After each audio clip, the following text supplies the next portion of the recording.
thank you also back at home for tuning in. This is the scorecard, and just as O'Brien has said, today it's all about the Finance Bill 2023. What are the contents? What are the positives and the negatives? Now, the National Treasury tabled the Finance Bill 2023 before the National Assembly on Thursday the 4th May 2023. The bill proposes a raft of tax changes geared towards expanding the tax base and raising revenue to meet the government's ambitious budget of 3.6 trillion shillings for the year 2023-2024. Now, some of the notable changes include value-added tax, as you can see on the smart board here, and the petroleum products will be subjected to 16% value-added tax. What are the implications of that? That means that the prices of transport and production of goods will definitely go up, and if that happens, that means Kenyans will continue grappling with the high cost of living. But there's something positive about this particular value-added tax on petroleum products, and that is that the liquefied petroleum gas that we use, mainly at home, will be exempt from the 16% VAT. The implications definitely is that it's going to be affordable, and I think if we can remember the president did say that a time will come where every home will be able to use gas, and apart from that, it also will positively impact on the issue of climate change, knowing that fossil fuels do emit carbon. So those are some of the positives that we are likely to see if this proposed finance bill goes ahead and is passed in Parliament. Now, National Housing Development Fund, this has also elicited a lot of reactions. Most Kenyans asking why should the government decide for them when to buy or whether to buy a home and where to buy a home. But the government says there's going to be a 3% contribution by both the employer and the employee. The contribution is to fund the purchase of a home for those who qualify, and to this is actually aimed at achieving the government's commitment to affordable housing under the Big Four agenda. And the next one is the pay as you earn. Now, currently it's at 30%, but the Finance Bill 2023 proposes a 35% increase for those earning more than 500,000 shillings. That means if you're earning 500,000 shillings, the likelihood is that you will pay a tax of 175,000 shillings, that is pay as you earn at 35%. But then the question is, will the government be able to meet its objective? Because most Kenyans are actually earning less than 100,000 shillings. So our guest in studio will be able to tell us whether taxing the so-called rich will actually help the government meet its target. Now, there are items which are going to be moved from being zero rated to exempt. Again, our guest in studio will be able to tell us what does that mean? What does it mean to have items being at zero rated and now to exempt? But simply put, farm inputs, including all raw materials for agricultural pest control, raw materials for manufacture of fertilizer, transport of sugarcane from farms to milling factories, are some of the items that will be moved from being zero rated to exempt. What are the implications? Definitely increasing cost of production. Fertilizer, or the free fertilizer, the subsidized fertilizer project is one of the government's program to increase food production and all that. So how will that impact the excise duty on it? And what's the work of excise duty for that matter? Is it to collect revenue, or is it to deter the use of certain items that probably are seen as maybe harmful to the population? And other items that will be subjected to excise duty, as we've been hearing or we've been seeing on social media, is beauty products. Human hair, wigs, false beards, eyebrows and eyelashes, artificial nails, all that will be subjected to excise duty. A panel of experts will be able to tell us whether this is possible, how the government will manage to ensure that Kenyans or taxes are actually paid on these particular items. Now, I will not forget that there's a 15% withholding tax on income earned by digital content creators. We are living in a digital world. Most young people or even older people are now, doing business online.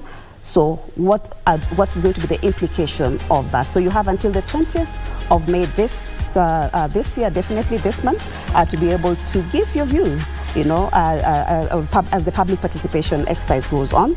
And so without further ado, I want to hand it over to O'Brien Kimani to continue with our guests in studio. But we have the question of the day: is the 2023-2024 budget mwana-inchi friendly? Go to our Facebook page, KBC Channel 1 TV, on our Twitter handle, that is at KBC Channel 1. Give us your views and we'll be able to sample them even as you continue the program. So welcome once again. O'Brien Kimani, it's back to you.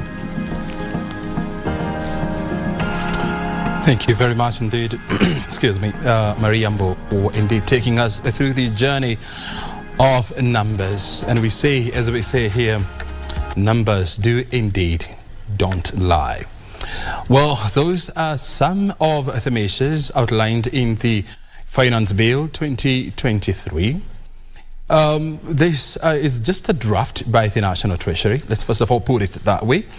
And so the public is supposed to comment on these, make recommendations before the National Assembly now starts debating these. Remember, the budget reading or the budget policy reading is happening on the 8th of next month. And so we expected to hear more on, you know, what the government is planning about, you know, when it comes to bankrolling the budget, which is about 3.6 trillion Kenya shillings. And Kenya Revenue Authority, you know, has such an assignment, you know, to raise most of these resources at about 2.8 trillion Kenya shillings. And so it's a question of what kind of magic is it going to employ to ensure that it raises these huge resources at a time when you know, the economy is not doing so well because of what we call exogenous as well as heterogeneous shocks. And so the question is, what is the way forward in financing our expenditure plan for the fiscal year 2023-2024? Well, I told you that I have my team in the studio.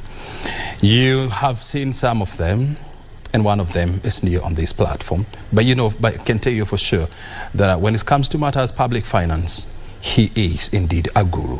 Mohammed Salat is an expert in public finance management. He's joining us here on this show. He has worked for the national government at the Ministry of Planning and Vision 2030. He has also worked as a senior finance officer in the counties of Wajir and Machakos. And now he works with international public finances. Thank you very much, Indy Mohammed, for joining us here on the set. Thank you. I'm sure you feel comfortable. Yes, I do. Oh, absolutely. Thank you. We are here for what we call intelligent conversations. Welcome to the show. Next to Mohammed is a regular face. This is Professor Fred Ogola. He's a public policy analyst as well as a governance expert. Asante sana, Prof, for joining us tonight. Thank you very much, O'Brien. And next to Prof, we have Whitney Misheni. She's also a political economist. Thank you, and Asante sana for joining us, Whitney, as well. Thank you, O'Brien. And I want to start with you. So when you managed to see the contents of the Finance Bill 2023, what was your reaction? Thank you, O'Brien, and also a good evening to your viewers. When I was looking at the Finance Bill 2023-2024, my overview was that some proposals are good for the public. Mm-hmm. Some proposals are counterproductive to the economy, meaning to businesses and also at a personal level. And thirdly, actually some proposals are punitive to the economy in general.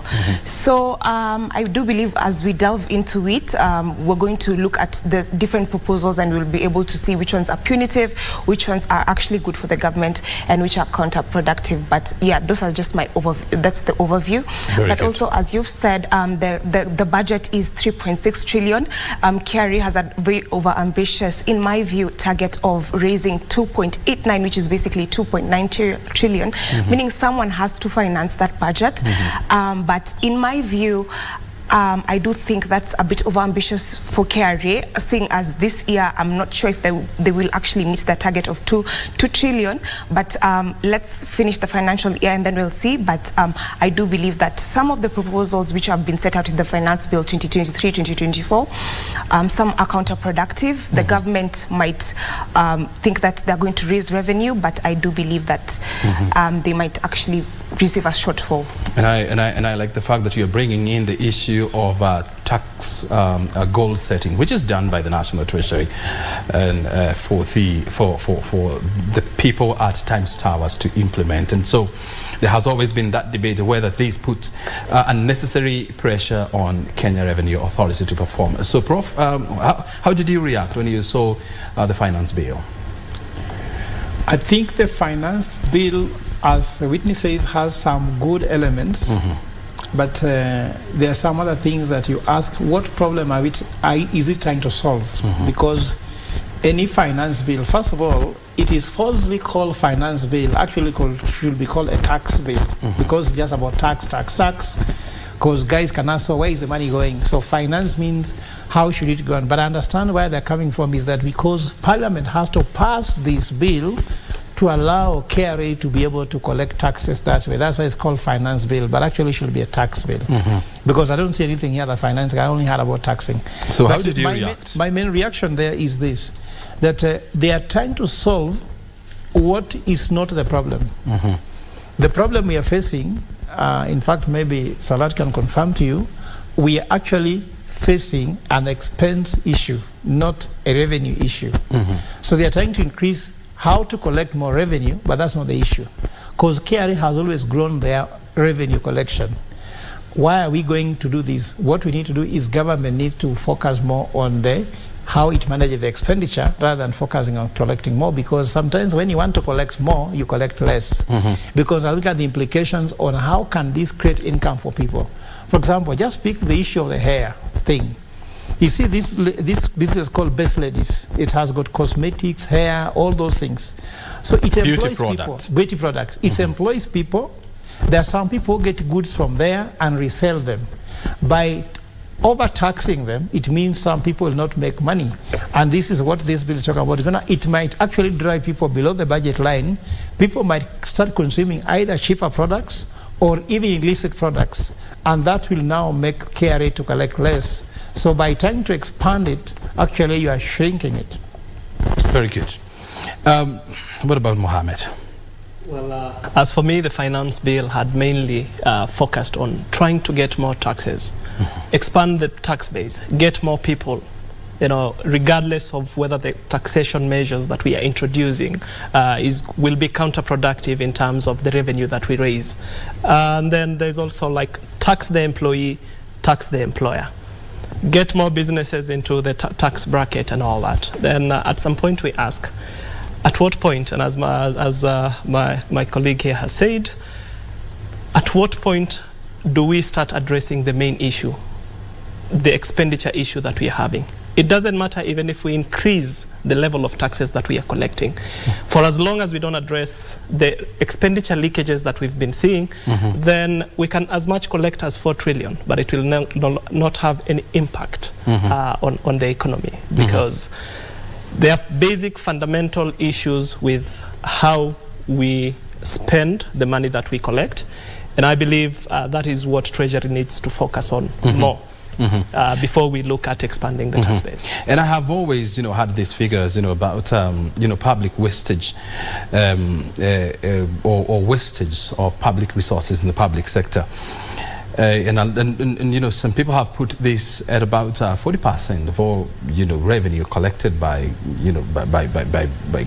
tax collecting agency, is wasted, or I mean, it cannot be accounted for, and so you're bringing in the issue of prudent management of public resources. But before you talk about prudent management of resources, first of all, you must have the resources so that you can manage it. But I also want to hear from you. Can you tell us what is good about this finance bill? Well, there is the bottom-up economic agenda, and the food security healthcare, digital superhighway. So if you look at some of the sectors that they are targeting in terms of they here means the government, KRA as well as National Treasury, you find that for most of the core issues that they were to address under the 5 pillars of the bottom-up economic model have in some way seen a reduction in the level of taxes that they are going to charge the people. But then beyond that, I don't see anything. What are these areas? You have like we have duty on mobile, like the mobile telecommunication. We are having the exemptions that the presenter had just presented on the agriculture sector. We're trying to see like there's also increased contribution towards NHIF to achieve universal health security, universal healthcare, sorry, and all that. So you look at the core issues that they were to focus on under the budget policy statement, then in one way or another you find that there is some sort of like relaxation in terms of the taxes that are going to be charged.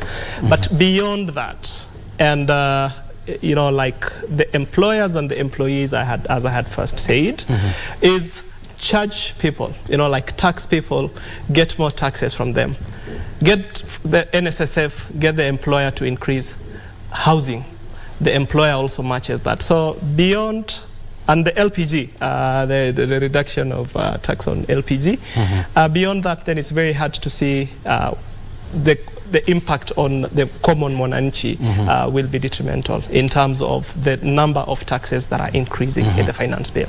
Actually, it's an exemption from of 8% on LPG, and of course a 3.5% import declaration fee, which is expected to have a significant impact on the cost of LPG in this country. And so one can clearly see a concerted effort by the government to try and increase the uptake of LPG usage in this country. Yes, Prof, what is a good thing about this document, even as you maybe make an input on what Salat has said? A good thing, because I come from Siaya, there are some counties that will celebrate also.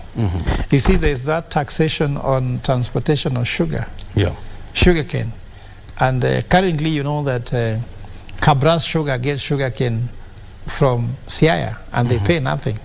So because I come from Siaya, I hope my governor, James Orengo, will collect some levies from this one, and maybe Siaya will contribute some significant to the national revenue. So maybe I'm happy that at least we shall charge Kakamega County when they pick sugar from there. And of course, the other thing is, which is good about this finance bill, is the timing of it. Remember, may not the outcome of the timing of it. We're just about to go through the budget process, and they may be predicting that there are some commodity prices that will go down, and therefore they won't have a lot of impact on people. We are predicting.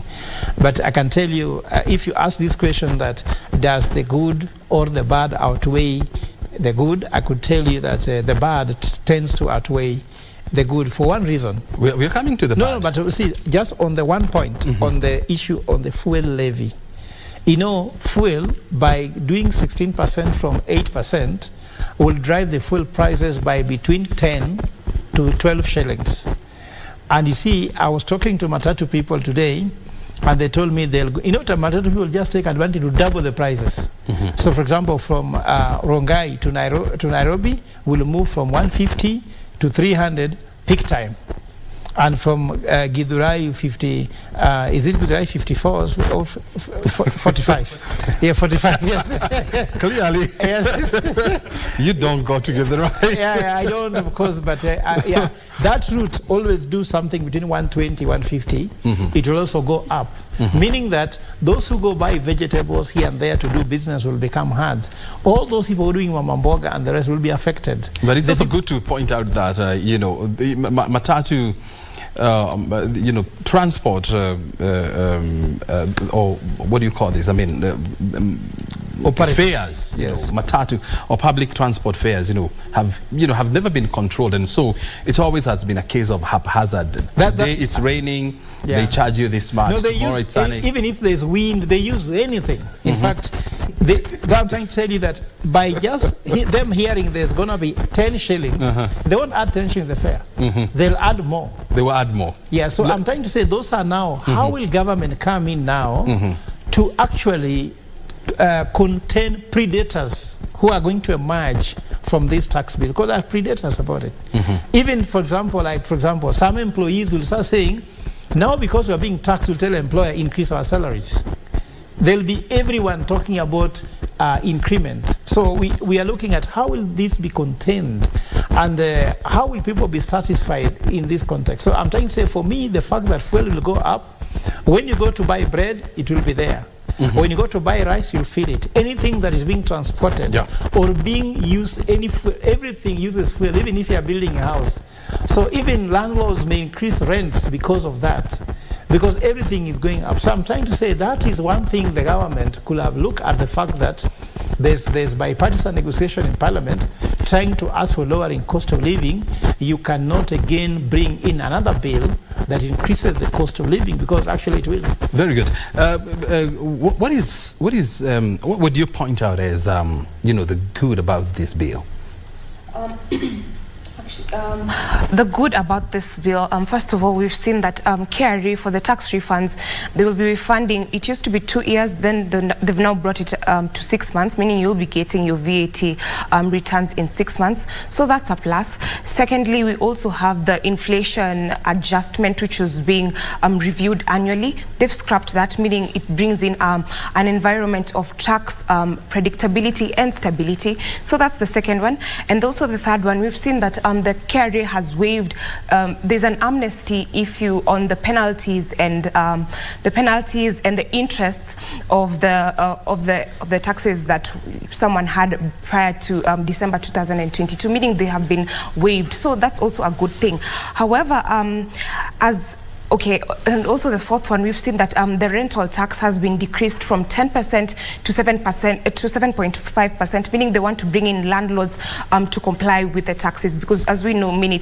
landlords do not comply, meaning that's a significant reduction from 10% to 7.5%. However, as you have pointed it out, and also my colleague has pointed it out, that LPG, you think that is a good measure from the government. I beg to disagree, because once you increase the taxes on fuel, as we know from 2018, the petroleum products were exempt, and then now in 2018 it was put at 8%.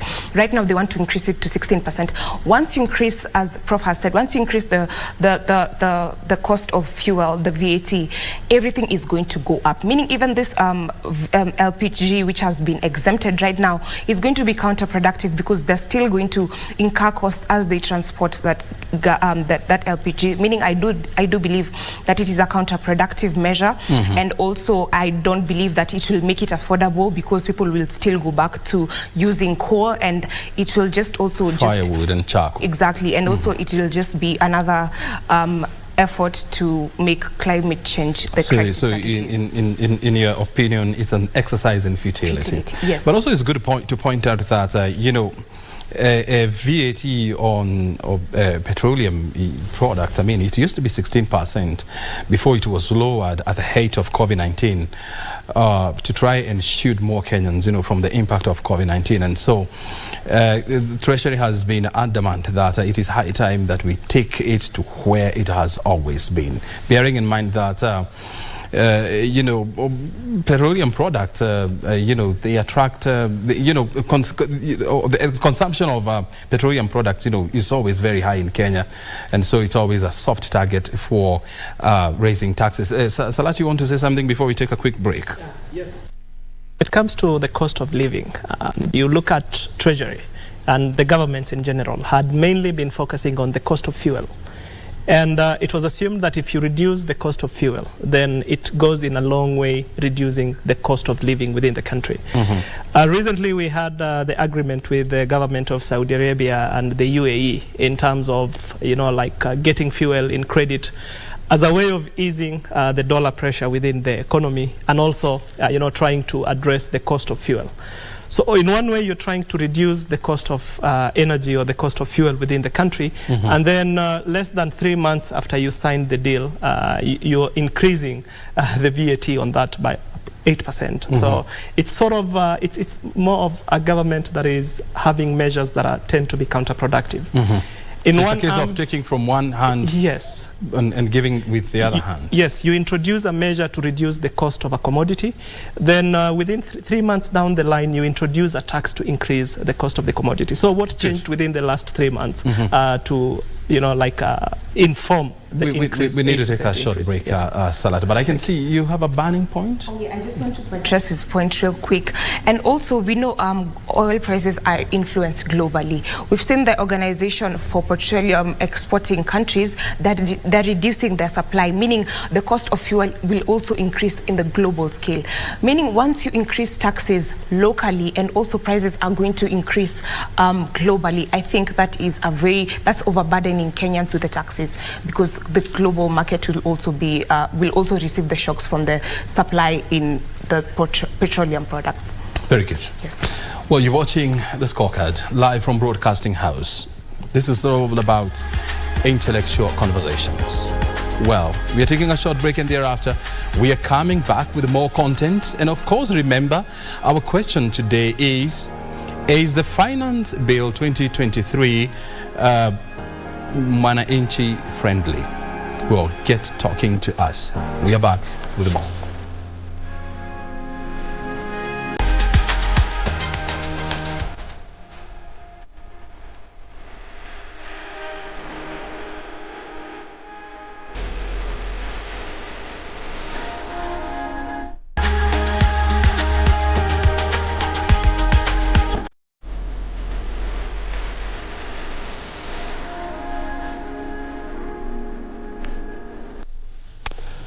Welcome back. You're watching The Scorecard live from Broadcasting House. And of course, tonight we are focusing on the hula baloo that has been caused by the Finance Bill 2023 because of various factors. And now we are analyzing and looking into those issues. Remember, our question of the day is, do you think the Finance Bill 2023 or is the 2023-2024 budget Mwananchi friendly? Remember, the statement is going to be presented before the House on the 8th of June. That is the question. Get talking to us through our social medias. O'Brien Kima, at O'Brien Kima is my Twitter handle, at KBC Channel 1, and at KBC is also our Facebook page. Time now to listen to what Kenyans are saying. Let's now go to the streets and get to hear their reactions. I'm going to increase 6% NHIF for the employer, for the employee. And yet in the public sector today, all public servants are covered in one pension scheme or the other. We have lab trust, we have lab fund, we have public servant superannuation scheme where the civil servants belong. Why do you want to bring again 6% on top of this? NHIF is an act that establishes a pension scheme. Lab fund is established by an act of parliament. Public servant superannuation scheme is established by an act of parliament. We should have been conducted, and those NHIF should only apply to people who do not have a pension scheme. There is no pension scheme in the world that administrative costs should go above 2%. And NSSF is a DC scheme. It means workers must be represented 50%, employers 50%. Taxes payee is going to be increased from 30 to 35%. We are going to have 3% deduction on housing. There is an increase in the fuel levy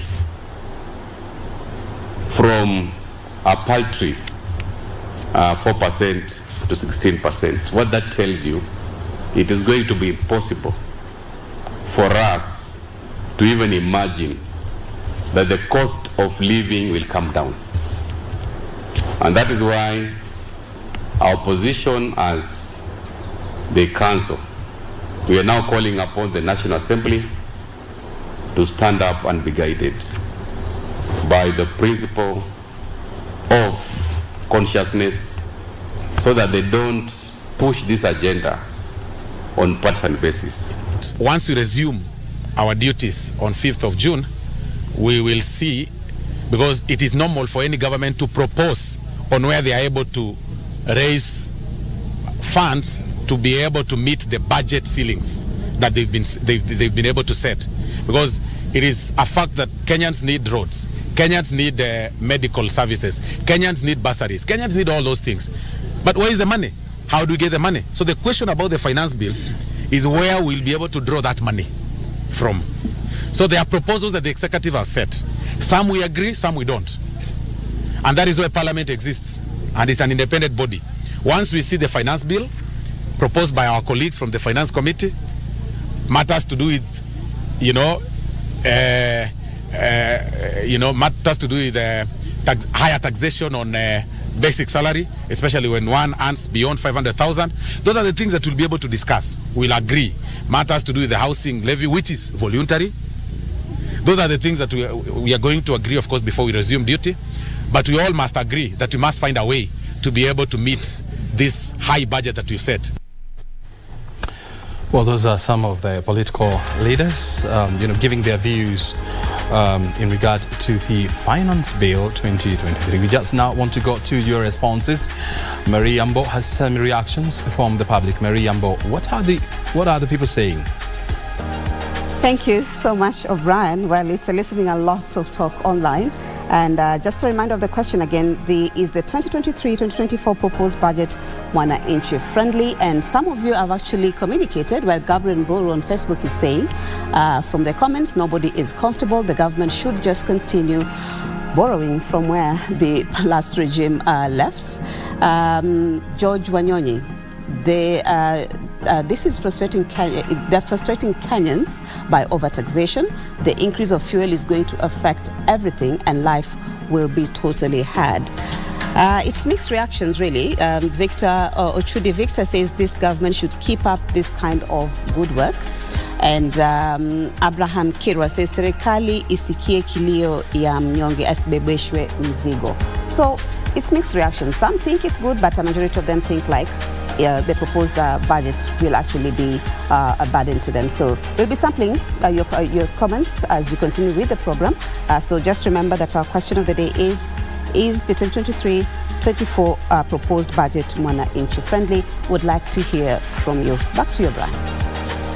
Very good. Thank you very much indeed. And of course, we'll come back to you for more reactions. And I want to hear from you, gentlemen. I mean, when you look at these, if Parliament decides to pass this bill as it is, which is this one piece of legislation that you feel is going to have a major impact on the cost of living in this country? Fred? According to me, O'Brien, it's very clear that I think there's a survey which was an economic survey. They say that unemployment has increased. Secondly, economy has slowed down. And thirdly, inflation has gone up. When you pass this finance bill, you'll only make this worse. So is that better? And that's what I was trying to tell you. We can look for where to cut excesses. We can look for where there's revenue leakages. Mm-hmm. And also we can look for where there are wastages. And they are very clear. And sorry to say this, because this is a fact that just this week, the same day the president was in London, the same day the deputy president was in Botswana, the same day the prime secretary was in Bujumbura, and they went to delegation. They didn't go on free air. It was taxpayers' money spent. Do we need these trips? And what are they coming with?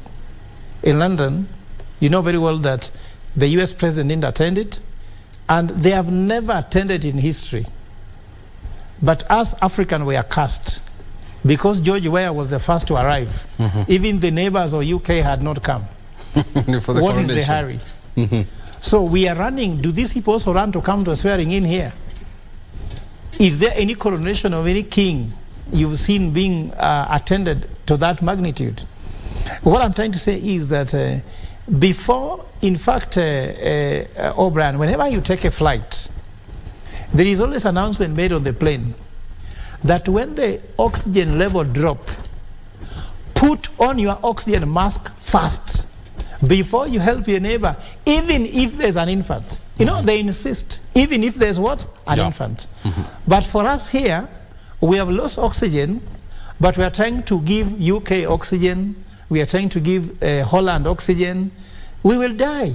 So for me, it is squeezing Kenyans to a point where our head is under the water and we can't breathe. So for me, but you are also aware that you know, the government has instituted various austerity measures, you know, like you know, public expenditure or you know, expenditure or expenses by senior government or by public servants as well as civil servants, you know, has really been capped, and the government is really working hard to try and seal those revenue leakages that you are talking about. You don't think this is good measure enough?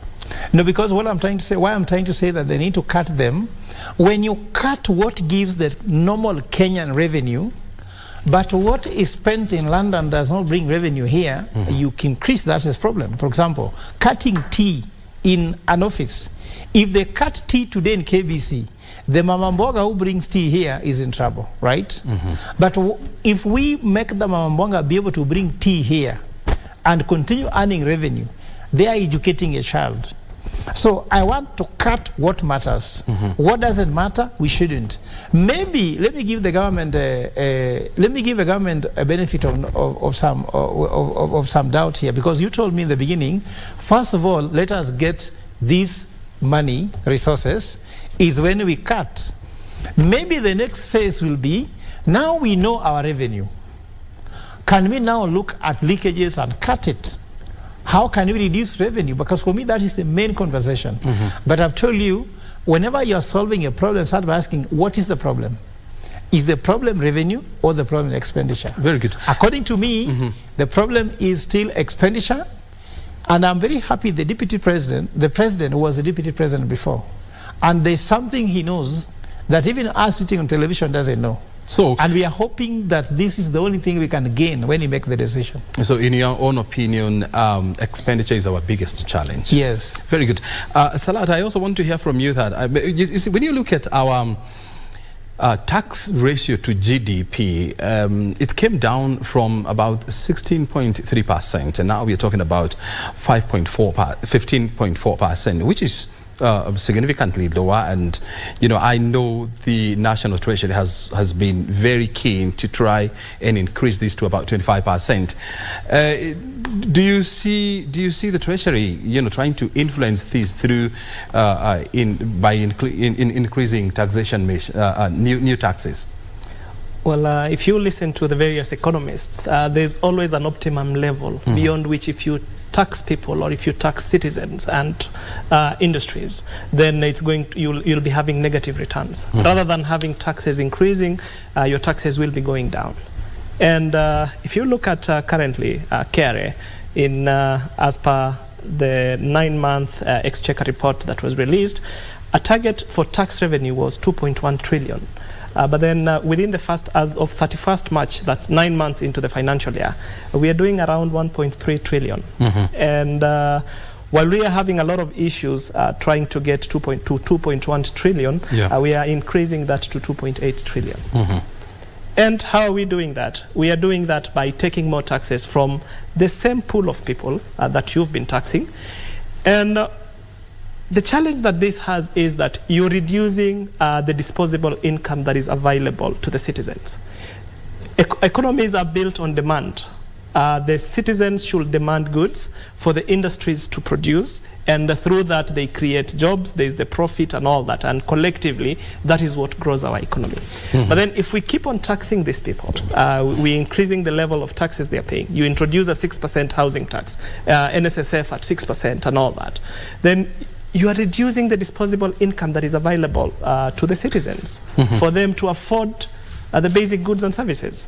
You look at approximately half of what people earn, 50% goes towards food expenditure every month.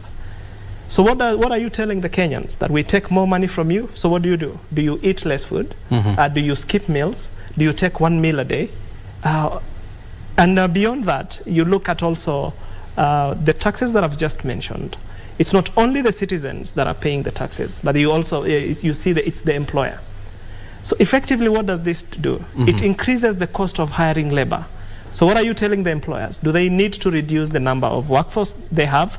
Will they be forced to reduce the level of compensation that they provide to the employees? And when that happens, effectively, if you reduce the level of like compensation you're giving to your employees, or if you hire fewer people, it's like you're contributing more towards the unemployment, and in real terms, it will have a negative impact on. I want to hear this from Whitney. I mean, look, we just came from a very depressive economic times because of COVID-19 pandemic, and then even before we could recover fully, we went into a quite elongated political period.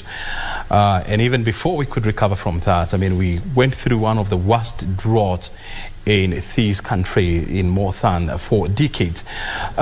These new taxation measures by the government, do you think they have come at the right time? Thank you, O'Brien. Also, as you've also, just to add on to your point, we've seen many external shocks, as you've also said, and also we've seen the Ukraine-Russia war, which also we import a lot of food items from Russia and Ukraine. So, of course, also that contributes to the current financial situation we're in right now. But now, as you've said, the art of timing. Is this the right time to bring in these taxes? In my view, this is not the right time, because as we've said, there are very many shocks that the economy has gone through, and we are yet to recover from COVID. I do believe that some of, and we know that SMEs are actually the backbone of this country. They contribute significantly to the GDP, and also they employ about 25%. Yes, and they employ about 83% of the labor force. So, for example, when you introduce the turnover tax, and you say that which is basically targeting the micro and small enterprises, you say that you will reduce the threshold from 1 million to 500,000. Now it's going to be from 500,000 to 15 million, and then the rest will pay corporate tax. And previously it was from 1 million to 50 million. Of course, when you bring it down to 500,000, that's somebody who's 500,000 turnover annually. That's somebody who's making 40,000 a month. I don't believe that's being prudent in how you want to collect the taxes, because as we've said, there's the Laffer curve, where you see even if you increase the taxes, the compliance might be it might be negligible. You might not get the returns that you intend to get. So this turnover tax, and also not only lowering the threshold, but also increasing it from 1% to 3%. So I do believe those are punitive measures. I think we should first focus either we reduce the threshold, or we reduce or we increase the percentages, but not 2 at the same time, but just 1. That's what I mean. So, and also secondly, I do believe that one of the biggest challenges facing Kenya is income inequality and the dependency ratio. So once you start raiding people's pay slips with NSSF, with NHIF, with the housing levy, of course you have the payee, now the per diems will start being taxed. I do believe that the people in the lower cadres of society, they earn very little, and taxing them to the bone is not the way to go in this economy. So I do believe and also we're seeing those people in the lower income, they do support many people in their families. They have probably children, they have nieces, they have nephews, they have cousins, they have mothers. So I do believe the government is really not being hustler friendly, as they said in the campaign trail. I do believe there are very many moving parts in this finance bill. I think they should just focus on probably a few that will get good returns, but putting everything in the whole spectrum, it's not the way to go. And now, lastly, I also believe that it is a disincentive to businesses. Once you say that you're going now the tax, once I'm carried as an assessment on my taxes, and I have a dispute, that I have to deposit 20% of the disputed amount so that I can have a hearing in the court. I do believe that that is very that's actually an affront on the rights, the access to justice. I do believe that KRA should go about this in a very sober way. I do believe that's punishing businesses, because once you ask me for the 20%, probably I I don't even have it. Once I start borrowing, probably I don't even have somewhere to borrow. And if I don't have the 20%, I won't even be able to go through the litigation process. Meaning I might close shop because I'm not able to raise the 20% and I'm not able to pay the taxes. So I do believe that this is a very punitive measure. This is unfair. This is an affront to the access of justice, and I think KRA should rethink that. You see, when you look at statistics, Prof, even as you respond to what Whitney has said, I mean, less than 0.5% of Kenyans, take home about 500,000 shillings, and above. And so, a lot of people are yet to understand, what is the National Treasury trying to achieve, by going for these 0.05%. And I saw somewhere somebody saying that instead of my 500,000 plus salary, being taxed at a rate of 35%, why don't I talk to my employer to reduce my 500,000 shillings a month to maybe 450 or 420 or 405,000 shillings? Are we likely to end up in such kind of situation? Of course, there'll be, there's tax consultants. Even when you want to raise salaries of employees, there's a tax consultant who comes and tells you the tax implications of doing that. Even how you want to withdraw your dividends as a shareholder, all that will come to play. In fact, people are going to make some money here. There will be some money for tax consultants who will try to advise you how to comply. Like now, someone can say, just remove 1 shilling from 500,000 because actually no one is paid exactly 500,000. Just removing 1 shilling, they fall below 35 and they enjoy their benefits without having challenges. In fact, it's cheaper to be paid 2 shillings less than to be paid 500,000. So that can be paid. So I'm saying when you come with tax policy that people can circumvent, then it's not helpful. So the other point I wanted to make was, one, I think we need to also advise the government that I'm bashing them. This government needs a stimulus package. A stimulus package is when the government invests in a certain way to spur private sector to become vibrant and want to do business. This will actually make them collect more taxes than austerity and overtaxing. The other thing, a point I have is that I go with my brother who talks about the issue of you have not met your target and you're still increasing your target. It's like you went to another school, you got a D, then you go into class 1, you got an E, then you're going to secondary school. Chances are that you're going to be a disservice in the end. So I told you, if the government can tell KRA, Treasury sets the target, tell KRA, tell us how you're going to meet these targets, isn't it? That could work much better. The third point I have is that we have to remember as we continue to talk about taxation, is that Kenya is not living in a vacuum. There's what you call competitiveness of a nation. How competitive is Kenya in attracting foreign direct investment? How competitive is Kenya in attracting people who want to come do business in Kenya? So someone sits in New York and is looking and saying, Gazette notice in Kenya is very busy. In fact, every day they are printing 10 pages or 50 pages. And every time it's about tax. Then you should not go to Kenya. If you look at the Gazette notice in Uganda and Tanzania, it's less busy. And means that now, as I can tell you, more foreign direct investment going to Tanzania and Uganda. That's why they're having less depreciation of their shilling compared to ours, and that's the reason. Then lastly, and this is very important, my brother, you work in Treasury. Tax collection is about relationship. That's what we are forgetting here. It's about how KRA relates to the people who pay taxes. In fact, KRA, I like when Michael Waweru was in charge of KRA. He said something that, actually with Kibaki, they came time saying that our work is to comply. Taxes is a law. It's a law, you have to comply. Like now, when this is passed, it's a law. KRA cannot be blamed for collecting the taxes. If you feel aggrieved, go and change the law. That is their business. But KRA will help you comply. It is a painful compliance, but nevertheless you must. But you have no option. So tax is relational. Let us follow this spirit of relational intelligence, how we shall engage the taxpayers, and actually we can collect more. I also want to hear from Salat. I mean, you see, the government is not a business. So, they don't run any business that whereby they expect, profit at the end of the month. the government is supported by the taxes that we pay as citizenry, you know, the levies, the cess, and everything else, you know. But we expect government to build hospitals, we expect government to build roads, to employ more teachers, to employ more police officers, equip them, to employ, you know, civil servants, and so much. And so we expect services from the government.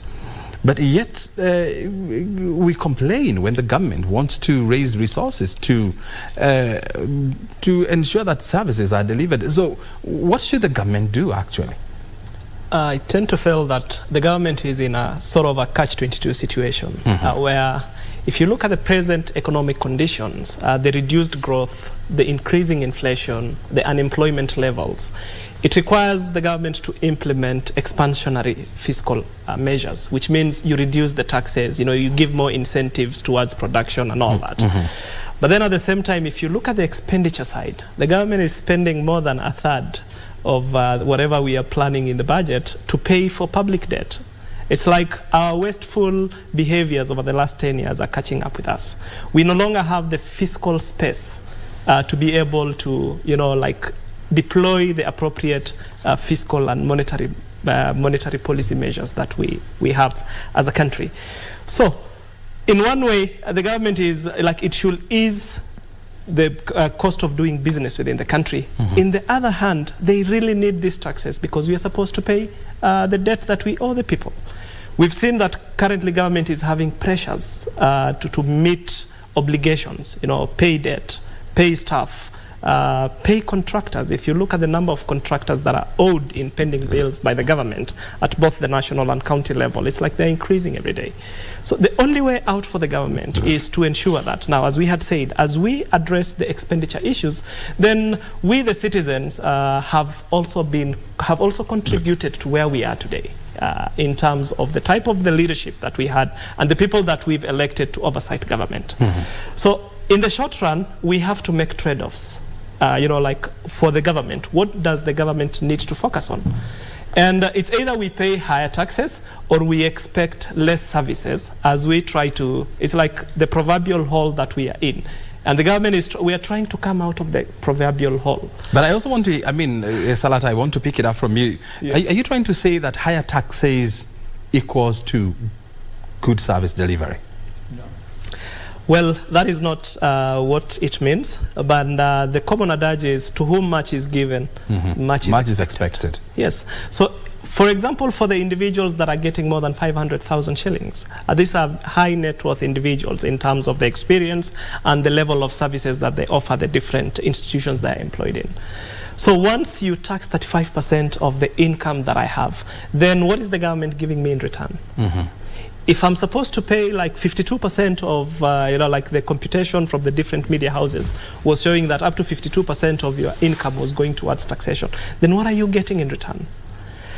But so there must be value for investment. It's value, because the taxes that I pay is an investment that I'm making to the government. Yes. And so I should get value for that. Yeah, for countries that have very high taxation levels, especially the Scandinavian countries, you see that education is free, healthcare is free. Still, public transport is efficient. Yes, our public services are wanting. If you go to hospitals today, you won't even find the basic medication. Schools, we could not even roll out CBC because we didn't have enough classrooms. I mean, let me hear things because you know, I can see we are almost coming to the tail end of this conversation, and we must do the scorecarding that we are famous for. I mean, it's like everybody is complaining, but we expect the country to go on. We expect the government to be in place. We expect the economy to grow. We expect jobs to be created. I mean, if you are government, Whitney, what would you do, honestly speaking? Would you close business and go? That's a very... yeah, and resign and say, no, I can't handle this anymore. Okay, that's a very interesting question. But now it brings in, as my colleague was saying, it brings in the question of accountability in government. I do believe that Parliament has been the biggest letdown in our democracy. It's been the weakest link in our democracy because they do not oversight the executive in what that they do. In what they do. Because as we've seen that, as he said that a lot of our the first charge of our consolidated fund is where actually we're getting these taxes probably is because of the large public debt that we have. And we know in 2023-2024 finance bill, I do believe that 1.2 trillion is actually going to debt, be it domestic debt and also external debt. So I do believe that of course all this debt that we have to pay for right now was passed through Parliament. So it does bring in the question of accountability to the parliamentarians, because we've also seen we're facing a cash crunch issue. We've seen that civil servants have not been paid.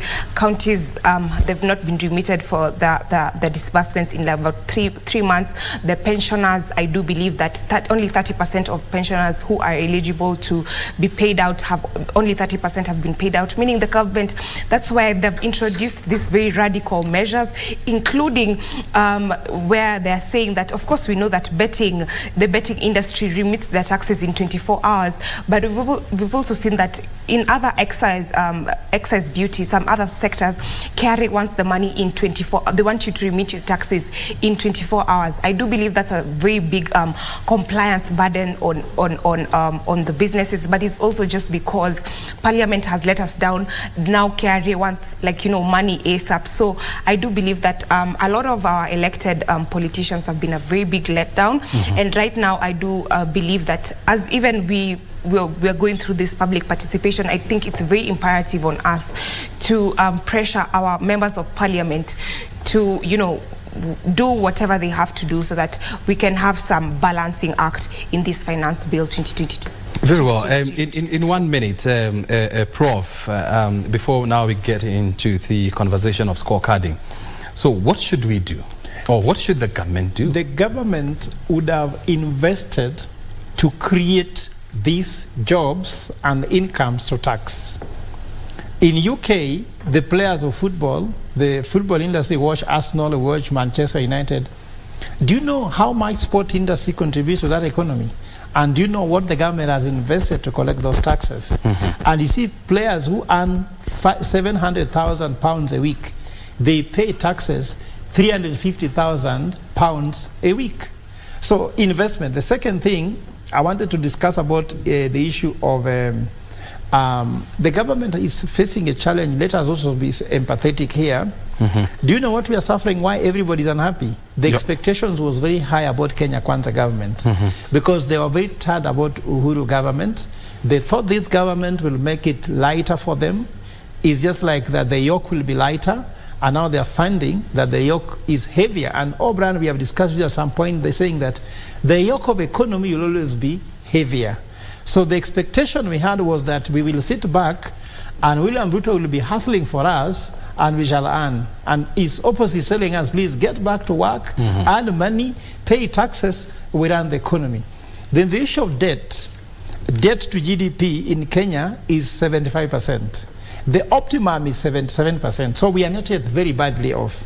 In fact, US is doing 127%. But of course, it's a larger economy. Yes, but and they have the ability to print more dollars. So the point I'm trying to draw here, having this debt to GDP is not the issue. Actually, you can actually borrow more and have higher debt to GDP if you're putting your money that will generate more income. Like Japan. But remember that Japan has got it wrong. Also, there is another country that has got it wrong in South America, where they were taking much debt, thinking they are building petroleum industry, and it collapsed. They have the worst debt to GDP that is almost 500-something%. In fact, almost the country cannot be salvaged. So austerity measures not the good thing, but prudence is the word. And for me, I would ask the president, in this finance bill, which I would call is still a tax bill to me, in this finance bill, where are we putting money that will spur economic growth, income growth, employment growth, very well, that will add this tax bracket rather than just taxing the same people, expecting to collect more. It won't work. So the question is, are we putting our money where our mouth is? And are we directing our resources to high impactful or... And let me also tell the Kenyans that honeymoon is over, because Kenyans are still talking about the campaign mood. Let's tell Kenyans that the honeymoon, when he was telling them, I'm a hustler president, now I'm president. Very good. I have to run the economy. Let everybody come to work. Let also Kenyans ask themselves, what are they bringing rather than what are they getting from Kenya? Very well. Time now to scorecard the finance bill, and I want to start with Whitney. In terms of Mwananchi friendliness, how do you rate the finance bill? 0. 0? Yes. Are you serious? Yes, I am. Why? As we've said, there's nothing to spur the economy. The economy is in doldrums. We need something like a stimulus package. This right now, the only thing we're seeing is government taking from us. What is the government giving us to be an incentive to businesses and to people? So I would give them a 0. The tax bill is totally unfriendly to people. In terms of innovativeness, when it comes to raising resources, how do you rate it? I would give them a 2. I do believe they're trying to net more people into the tax bracket. We've seen digital content creators. We're also seeing the landlords who are not normally compliant. We're also seeing the crypto world is being brought in, meaning they're bringing in the digital economy, which has not been taxed really in Kenya. So I would give them a 2 for creation and innovation. Yes. And in terms of trying to net more taxpayers into the tax bracket, how do you rate them? I would give them a 2. As I've said, they're bringing in the digital economy, which is a very key component of Kenya's economy. They've brought them into this finance bill. We have some curls in it, but also I do believe in that sector they've been quite innovative. So I would give them a 2. So it's a 0, 2, 2. Yes. Very good. Let's go to Can Prof. you go to Salat first? We go to Salat first? Yes. Why? Wait, I saw you writing something. Is it that you didn't get the question? Because I want let's say our new guy to, before I brainwash him. Sir. Yes. Very good. Salat, let's start with the first question. In terms of friendliness to... Before I go to rating, I would also want to contribute to the previous discussion, if I take people back, just for a second. In 30 seconds. In 30 seconds, yes. And I think, as you had said, we need to go back to the basics as an economy, and we look at what do we need to invest in. I don't think it's the business of government to give us houses while we cannot afford food. So let's go back to the basis. Let's go to agricultural production and productivity, and get away with the notion that if we give fertilizer, it's going to lead to productivity. Have we looked at what the main problem with our agriculture sector is beyond the fertilizer that we give farmers every planting season? So let's go back to the basics and look at high impact sectors of the economy to invest in. And housing is... It looks elitist in my own view, rather than looking at the basics where most Kenyans need. It's housing, I mean food security, healthcare and education. Let's invest in these sectors before we start looking at how many Kenyans are homeless. Now we can go to the scorecard. Very good. The first question is in terms of friendliness to Mwananchi, how do you rate the Finance Bill 2023? Well, I'd rate the government a D. You know, on a scale of 5, 0 to 5. 1 to 5. Yeah. In a scale of 1 to 5, I'll also go with a 2, because in some ways, the government is trying to, remove the ambiguities that existed in the previous finance bills and the income tax acts, and trying to also comply and be in line with what is happening across the East African region and the OECD countries in terms of definition of certain tax heads. So it's 2 for you? It's a 2 for me. It's and in terms of friendliness. In terms of friendliness. Then the other question is in terms of innovativeness. To raise taxes, how do you rate it? I'll rate it a 1. I still feel that the government is going deeper rather than going wider. And even though the government may try to say that they are getting in the digital content creators, there's still a lot of questions on how such tax will be, will be collected from even the digital content creators, including the minors. And The government came on board with, like protecting the medium and small industries. And it's like you're getting the turnover tax, 500,000, and you're charging people, like the turnover tax and all that. So even though some few people are coming into the tax net, but I think that in terms of innovativeness, the government can do more. So for that, I give them a 1. You give them 1. Yes. So it is 2 then 1. Yes. And finally, in terms of trying to net more taxpayers into the tax bracket, how do you rate the government? I'll go with a 2 again, and yes, effort is there, and we really need to think out of the box. And it's not an issue of, like if you have 100 shillings and I get 20 shillings from you, and I feel that I need more money, I come back to you and I get another 10 shillings. That is not innovativeness. I'm putting a lot of burden on few individuals as opposed to the different avenues that are available for the government to net taxes. Very good. So it's a 2, 1, and 2. And finally, we are here, we are now with you, Prof. Yeah. In terms of friendliness? Friendliness, I'll put 1. 1. So you tie with Salat? Yes. No, Salat gave 1, 2. I gave 1. Oh, you gave 2, yeah? Yeah. So you gave it 1. Why? Simply because I don't think anybody else there will be happy hearing us scoring it nicely, because people are complaining. It's affecting. So are you rating, are you rating it based on public sentiment? I'm looking at how it affects the common mwananchi. How I've told you, when you raise from fuel, from which will go up by 10 shillings to 12 shillings, it will affect people how they go to work. Everything will be affected by fuel, whether it's food, whether you export that LPG gas, so everything. So you're giving it 1? It's 1. Very good. In terms of innovativeness? Innovativeness, I think that the government has not been innovative at all, so I'll go with 2. You go with 2. Were you influenced by Whitney? No, I had made my mind, that's why I didn't want to speak. Okay. Very good. And in terms of trying to bring more taxpayers into the tax bracket? I think this one I'll go higher. I'll give it a 3. 3. And I'll give you an anecdote in the end instead of explanation. There was a madman in his town who used to beg people to be given only 10 euros. And this madman, people used to try him. To give him 20, he refused to take 20. And people used to come again. Somebody tried to give him 100, he refused to take, and just give me 10.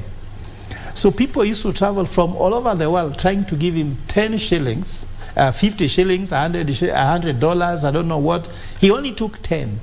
So one day a journalist asked him, a journalist like you, my friend, you are here to beg money. Why don't you take 100? And he said, had I taken 100, no one will ever come. Even you would have not come back. So consistency on how you want to collect taxes will make you collect taxes more. Very good. Gentlemen, thank you so very much indeed. So in terms of innovativeness, I think this is where the government has been rated low.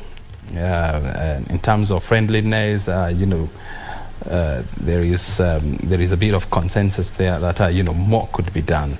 And of course, in terms of trying to bring more people into the tax bracket, the 3 of you seems to agree that the government scored very highly on this one. Well, now before we wind up, we just want to go to the other side of the studio so that we can get more reactions from the public on our socials. And Marie Yambo, what are the people saying?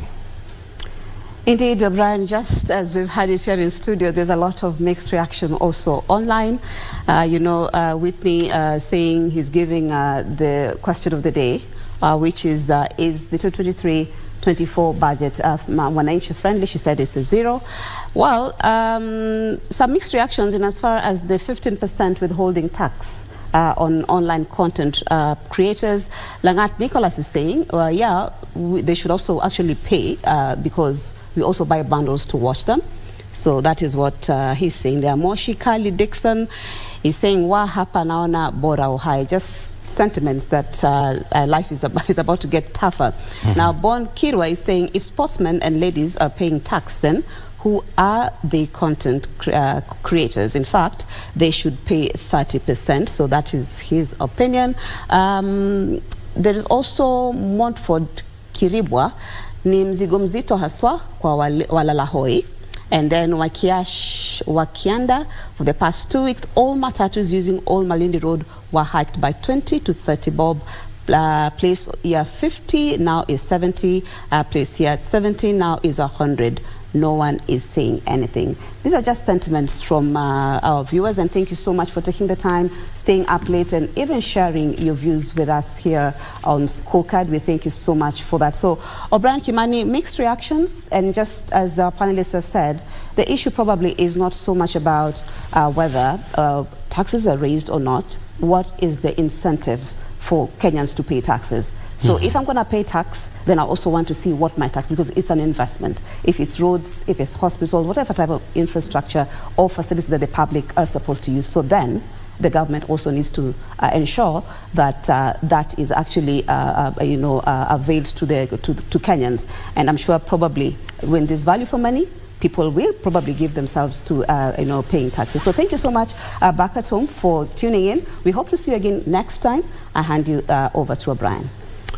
Very good, Marie. And of course, the question has always been, the problem is not that the government collects our taxes. The question has always been, why is it collecting our taxes? Are we getting value for the taxes that we pay? If we drive on our roads, are they well tarmacked? Do we have security? Are our hospitals well equipped with the competent capacity as well as the right drugs? Well, for sure, this is the only channel where you can have this kind of conversations. It's the Scorecard. We do this every Tuesday from 10 p.m. all the way up to 11:30 now. Time is almost coming to 11:30. My name is O'Brien Kimani, on behalf of Alfredo Gola, Professor Mohammed Salat, and Whitney Micheli. Thank you very much for keeping us company till this time of the night. We'll see you again on Tuesday with a brand new topic. Be ready and get ready to participate. Otherwise, have yourself a good night. Bye for now.